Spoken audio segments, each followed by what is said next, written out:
ఉత్తరప్రదేశ్ లో శ్రీమతి ప్రియాంక గాంధీ గారు ఆమె చెప్తున్నది తెలంగాణలో మా ప్రభుత్వం నెలకు 2500 రూపాయలు మహిళల ఖాతాల్లో జమ చేస్తున్నది అని పచ్చి అబద్ధాలు వాళ్ళ పార్లమెంట్ ఎన్నికల సభల్లో డైరెక్ట్ గా రాహుల్ గాంధీ ప్రియాంక గాంధీ నేరుగా చెప్తా ఉన్నారంటే ఎంత తెంపరితనం, ఎంత ధైర్యం, ఎంత మోసం దయచేసి ఆలోచించమని చెప్పి నేను కోరుతా ఉన్నాను.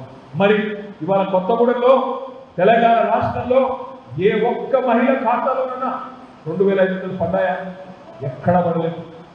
పెద్ద మనుషులకు చెప్పినారు ముసలోళ్ళకి కేసీఆర్ ఇంట్లో ఒక్కరికే ఇస్తున్నాడు, నెలకు 2000 రూపాయలే ఇస్తున్నాడు. కాంగ్రెస్ ప్రభుత్వం వస్తే నెలకు 4000 వస్తుంది. కేసీఆర్ ముసలవ్వకో ముసలయ్యకో ఇద్దరిని ఒక్కరికే ఇస్తున్నాడు. కాంగ్రెస్ ప్రభుత్వం వస్తే ఇంట్లో ఇద్దరికి పెన్షన్ ఇస్తామనే మాట రేవంత్ రెడ్డి గారు స్వయంగా చెప్తున్నారు. ఒక్కరికన్నా కనీసం 100 రోజుల్లో ఇస్తామన్నారు. ఒక్కరికన్నా 4000 ఇస్తాం, రాలేదు. రాకపోగా జనవరి నెలలో ఇవ్వాల్సిన 2000 రూపాయలు కూడా ఎగ్గొట్టిండు రేవంత్ రెడ్డి. మరి ఇట్లాంటి మోసకాలు 6 గ్యారెంటీల్లో 5 అమలైపోయినాయి అని అదరగొట్టే ఉపన్యాసాలు, మోసపూరిత మాటలు మాట్లాడుతుంటే విద్యావంతులు, గ్రాడ్యుయేట్లు మీరు ఉదాసీనంగా ఉంటే, నిర్లిప్తంగా ఉంటే మళ్ళీ ఆ పార్టీకే ఓటేస్తే మోసానికి ఓటేసినట్టు అవుతుంది, మోసానికి ఊతమిచ్చినట్టు అవుతుంది. మోసకారుని మళ్ళీ గెలిపిస్తే వాళ్ళు అదే వైఖరి మళ్ళీ కొనసాగించే ప్రమాదం ఉంటుంది. దయచేసి ఆలోచించాలని చెప్పి నేను కోరుతా ఉన్నాను. ఇంకొక మాట నేను అడుగుతా ఉన్నాను, మీరు కళ్ళలోనైనా అనుకున్నారా ఒక్క మెడికల్ కాలేజీ లేని ఉమ్మడి ఖమ్మం జిల్లాలో, ఒక్క medical college, government medical college లేని ఉమ్మడి ఖమ్మం జిల్లాలో 2 మెడికల్ కాలేజీలు వస్తాయని, అందులో ఒకటి మన కొత్తగూడెంకి వస్తుందని ఎప్పుడన్నా కలలో అనుకున్నారా? దయచేసి ఆలోచించమని కోరుతా ఉన్నాను. 65 ఏళ్లలో స్వాతంత్రం వచ్చిన తర్వాత 65 ఏళ్లలో ఆనాడు కాంగ్రెస్ ప్రభుత్వం ఉన్నప్పుడు 65 ఏళ్లలో మొత్తం తెలంగాణలో పెట్టిందే 3 మెడికల్ కాలేజీలు. కానీ 9.5 ఏళ్ల కేసీఆర్ గారి ప్రభుత్వంలో ఆ సంఖ్యను 33 మెడికల్ కాలేజీలకు తీసుకొని పోయిన మాట వాస్తవమా కాదా ఒక్కసారి ఆలోచించమని చెప్పి నేను కోరుతా ఉన్నాను. 3 మెడికల్ కాలేజీలు ఎక్కడ? 33 మెడికల్ కాలేజీలు ఎక్కడ? 33 మెడికల్ కాలేజీలతో పాటు 33 నర్సింగ్ కళాశాలలు, 33 టీచింగ్ హాస్పిటల్స్ ఇవన్నీ కూడా జరిగినాయి. భద్రాద్రి కొత్తగూడెం అనే పేరిట, ఆ భద్రాద్రి సీతారామ స్వామి వారి పేరు మీద ఈరోజు కొత్తగూడెంని జిల్లా కేంద్రం చేసి మీకు ఖమ్మం పోయే అవసరం లేకుండా కొత్తగూడెంలోనే కలెక్టరు, ఎస్పీ, జిల్లా అధికారులందరినీ కూర్చోబెట్టిన ఘనత కేసీఆర్ ప్రభుత్వంగా కాదా? ఒక్కసారి ఆలోచించండి. కోరుతా ఉంది. అధికార వికేంద్రీకరణ ఒకవైపు, పరిపాలన ఫలితాలు మీ ముందుకు 9.5 ఏళ్లలో తీసుకొచ్చింది కేసీఆర్ ప్రభుత్వం. మరి మీరు అనొచ్చు, అన్నా మీరు ఇన్ని పనులు చేస్తే ఎందుకు మరి ప్రజలు మిమ్మల్ని 3వసారి గెలిపించలేదు అని మీరు అడగవచ్చు. తప్పకుండా అందులో ఆశ్చర్యమేమీ లేదు. ఎప్పుడో ఒకప్పుడు ఎవరినైనా అధికారం ఎవరికి శాశ్వతం కాదు, ఎవరి అమ్మసొత్తు కూడా కాదు. ఎప్పుడో ఒకప్పుడు అందరూ దిగవలసిందే. కానీ మనం గుర్తుపెట్టుకోవాల్సింది ఒకటే, 10 ఏళ్ళు కాకపోతే 15 ఏళ్ళకైనా దిగక తప్పదు. కానీ ఇవాళ ఇక్కడ వచ్చిన ప్రభుత్వం ఏదైతే ఉందో అది మరి మోసంతో వచ్చిన ప్రభుత్వం. మోసపూరితమైన హామీ ఇచ్చి ప్రజలను మభ్యపెట్టి మోసం చేసి వచ్చిన ప్రభుత్వం అనే మాట నేను గుర్తు చేస్తా ఉన్నాను. మిత్రులారా, ఒక విషయం గుర్తుపెట్టుకోండి, ఎవరి చేతిలోనన్నా మనం మోసపోతే, మొదటిసారి మోసం జరిగితే మోసం చేసిన వాడిని తప్పవుతుంది.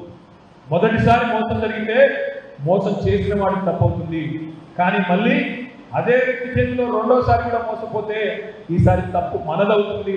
గుర్తుపెట్టుకోండి. రేవంత్ రెడ్డి గారు చెప్పారు డిసెంబర్ 9 రుణమాఫీ అన్నాడు, 100 రోజుల్లో 6 గ్యారెంటీలు అమలన్నాడు. ఇప్పుడు ఊసరం వెళ్ళి రంగులు మార్చినట్టు రేవంత్ రెడ్డి తేదీని మారుస్తున్నాడు. డిసెంబర్ 9 కాదు, ఇప్పుడు ఆగస్టు 15 అంటున్నాడు.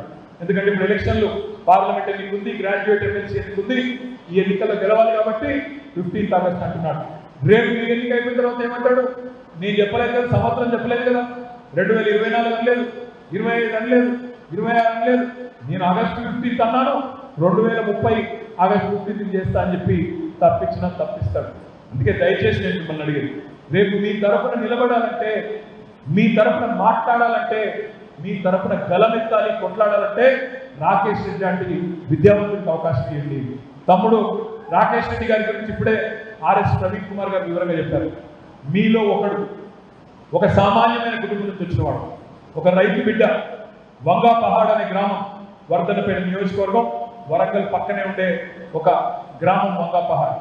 రైతు కుటుంబంలో పుట్టి బాగా చదువుకొని స్టేట్ లెవెల్లో ర్యాంక్ సంపాదించి అక్కడి నుంచి బ్రహ్మాండంగా బిట్స్ పిలానీలో మార్కుల ద్వారా సీట్ వస్తుంది. బిట్స్ పిలానీలో ఆ మార్కుల ద్వారా సీటు సంపాదించి అక్కడ ఇంజనీరింగ్ పూర్తి చేసి మాస్టర్ చేసి గోల్డ్ మెడల్ సాధించి అక్కడి నుంచి అమెరికా పోయి 7 ఏళ్ళు అమెరికాలో లక్షల రూపాయలు సంపాదించే ఉద్యోగం, బ్రహ్మాండంగా నిక్షేపం లాంటి ఉద్యోగం చేసుకుంటూ ఉన్నాడు.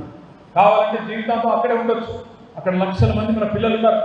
వాళ్ళలాగా రాకేష్ కూడా అక్కడే పిల్ల పాపతో మన గురించి ఆలోచించకుండా, తెలంగాణ గురించి ఆలోచించకుండా అక్కడే హ్యాపీగా ఉండొచ్చు. కానీ అది మొదలుకొని ఇక్కడికి వచ్చి యువకులు రాజకీయాల్లో రావాలి, ప్రజల తరఫున నిలబడాలి అనే ఒక సదాశయంతో, మంచి ఉద్దేశంతో గత 10 ఏళ్లుగా ఆనాడు మన ప్రభుత్వం ఉన్నప్పుడు ప్రతిపక్షంలో ఉండి అప్పటి ప్రభుత్వంగా ఉన్న మనల్ని ప్రశ్నించిండు, అడుగడుగున నిరసన చేసిండు. ఇవాళ మళ్ళీ బీఆర్ఎస్ ప్రతిపక్షంలోకి వస్తే అవకాశం ఉంది.